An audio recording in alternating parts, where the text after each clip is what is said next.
ጾም ለሚሽር ሰው የትም ዓለም አይመቸውም። ሁል ጊዜ ለሚበላ ሰው ወዳጆቹ እሾህ ይሆኑበታል።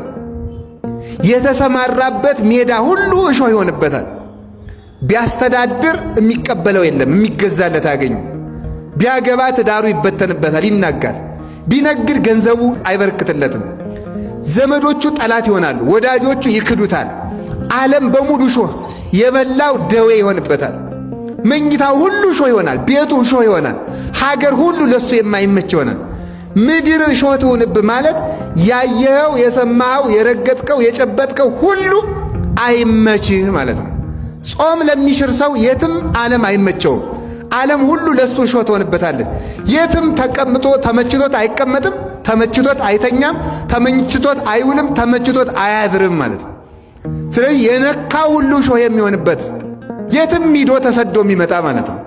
ስለዚህ ምድር እሾህ ታብቅልብህ ማለት መሬት አትመችህ ማለት ነው። ይሄው ለአዳምና ለልጆቹ ዛሬ መሬት የማትመች ሆናለች። ዛሬ ጌታችን ኢየሱስ ክርስቶስ መጥቶ ተወልዶ ከባረካት ወዲህ ግን ምድርን ለበረከት አድርጎልናል። ያን እሾህ ነቅሎ ማለት ነው።